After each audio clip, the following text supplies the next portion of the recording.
भूतिया स्टेशन भाग 2। बिलास जंतर पहनकर कुछ मजबूत महसूस करने लगा, लेकिन उसके मस्तिष्क में बैठा डर जंतर भी भगा नहीं पा रहा था। जैसे जैसे रात जवा हो रही थी, बिलास के शरीर का खून सूखते जा रहा था। इतनी मानसिक थकान के बाद उसे नींद आने लगी थी, लेकिन उसका दिल इतनी जोर से धड़क रहा था कि उसकी आंखें शांति से पलकें झपका नहीं पा रही थीं। कहते हैं आत्माओं में भी कई स्तर होते हैं। कमजोर आत्माएं तो जंतर के डर से भाग जाती हैं, लेकिन जो शैतानी आत्माएं होती हैं उन पर काबू पाना आसान नहीं होता। रात का अंधेरा तो इन शक्तिशाली आत्माओं का बसेरा होता है और उस समय ये जब जिसे चाहे बर्बाद कर सकती हैं। अपना डर भगाने के लिए बिलास ने अपनी पत्नी का फोन लगाया। मोबाइल पर नजर गई तो उसने देखा जैसे कोई उसके पीछे खड़ा है। वो कुर्सी और मोबाइल छोड़कर खड़ा हो गया। पीछे कोई नहीं था, लेकिन डरवश वो दीवार से जाकर चिपक गया। घड़ी में अभी बस 11 ही बजे थे। वह चाह रहा था कि रात जल्दी खत्म हो जाए और सुबह का सूरज निकल जाए, लेकिन अंधेरा तो अभी और घना हो रहा था। अचानक से बिलास के सामने एक करके कई लोग प्रकट होने लगे। सबकी आंखें अजीब सी रोशनी लिए और फटे पुराने कपड़े। कमरा असहनीय बदबू से भरा गया। जब जोर जोर से रुदन करते हुए उसे अपनी मदद को बुलाने लगे, बिलास की घिंगी बंद गई थी। वह पूरी कोशिश करने के बाद भी बेहोश की कगार पर पहुंचने लगा था। उसके कानों में जोर जोर से गूंज रहा था, आ जाओ मेरे पास आओ। बिलास की आंखें धीरे धीरे बंद हो रही थीं। उसे बचपन का एक दृश्य सहसा याद आया। एक दिन कक्षा में कॉकरोच देखकर वह डर से कूद गया था।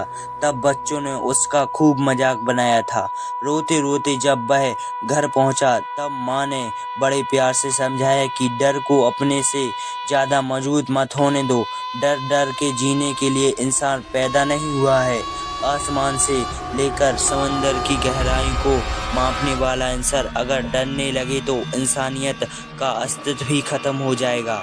उसके मस्तिष्क में उसकी माँ की आवाज़ गूंजने लगी, उठो बेटा, डरो मत। उसके छोटे बच्चे की तस्वीर तैरने लगी जी, जो उसके घर न आने पर आंसू बहा रहे थे। बिलास ने अपनी बंद होती आंखों को पूरा जोर लगाया हुए खोला और चिल्लाया, भाग जाओ यहाँ से सालो। और वो पागलों की तरह हाथ पैर मारता हुआ उन आकृतियों के बीच जाकर उन्हें मारने लगा। कुछ देर में सन्नाटा छा गया। कमरा एकदम खाली और घड़ी में 12 बज रहे थे। जरूरत पड़ी तो बाहर प्लेटफॉर्म पर था। पूरी हिम्मत और जोश के साथ वह बाहर निकला। दरवाजे में बाहर से कुंडी लगाकर वो सीधे शौचालय की ओर भागा। भीतर बैठे बैठे उसे लगा मानो रोशनदान से कोई आदमी भीतर झांक रहा है। अपने डर पर काबू पाकर वह बाहर निकला। बाहर कुछ नहीं था। उसने प्लेटफॉर्म पर नजर दौड़ाई। ठंडी हवा से लटका हुआ एकमात्र बल्ब नाच रहा था और आसपास दूर दूर तक बस अंधेरा था। थोड़ी देर के लिए उसने प्लेटफॉर्म पर टहलने की सोची।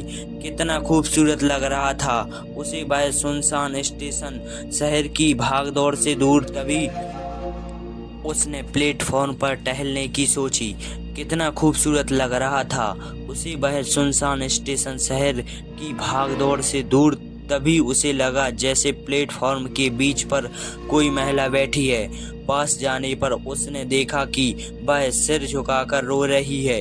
बिलास को समझ नहीं आया कि यह उसका भ्रम है या सच। फिर भी उसने हिम्मत करके पूछ लिया, क्यों रो रही हो बहन? उसकी आवाज़ सुनते ही उस औरत ने सिर ऊपर उठाया। बालों से उसका आधा सिर ढका था, लेकिन फिर भी उसका जला हुआ हिस्सा साफ दिख रहा था। बिलास को डर लगा कि वह भागना चाहा, लेकिन न जाने किस ताकत ने उसे भागने नहीं दिया। मेरे घर वाले मुझे जला दिए हैं बाबूजी, उनको कौन मारेगा? मेरा बदला कौन लेगा? वह औरत ऐसा कहते कहते और जोर से दहाड़कर मारने रोने लगी और फिर धुआं बनकर उड़ गई।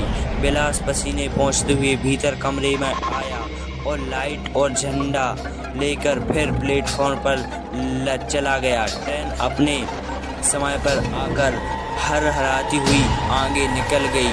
फिर वही सन्नाटा और डरावना मंजर बिलास कर ध्यान खींचने लगा। आगे की कहानी सुनने के लिए कमेंट जरूर करें।